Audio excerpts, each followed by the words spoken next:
New information. These twin brothers, Dustin Dalton and Donavan Dalton, were both arrested this week by the DeKalb County Sheriff's Office. Both were teachers, and both of them face charges related to inappropriate behavior with students. Dustin, who worked at Sylvania High School, was arrested Monday. Donavan, who worked in a Fort Payne City school, was arrested last night.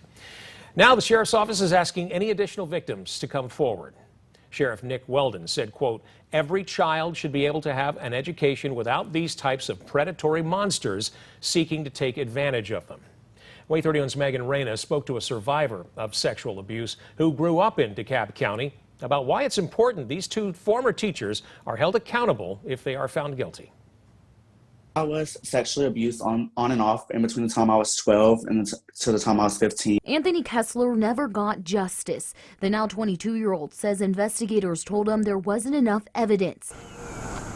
He's thankful authorities are investigating these allegations against the Daltons and seeking justice for victims. It's always heartbreaking and always triggers me to think about what I've been through and how, I never got justice, and I can only name one person personally that I know that the predator actually got arrested.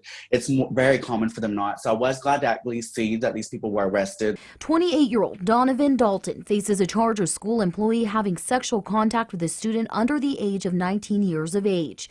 He is currently held on a $150,000 bond. The Fort Payne City School Board accepted his resignation Friday morning after learning about the arrest.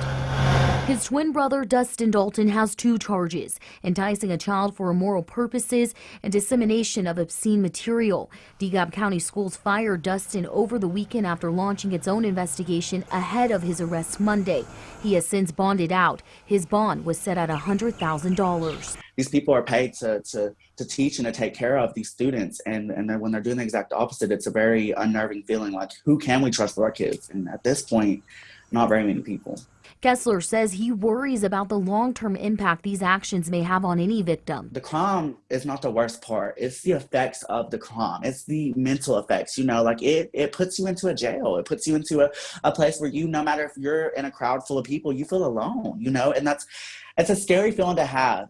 Kessler now calls himself a survivor. He sought out therapy and is in a place where he feels empowered to talk about what he's been through publicly in order to help others. Don't blame yourself.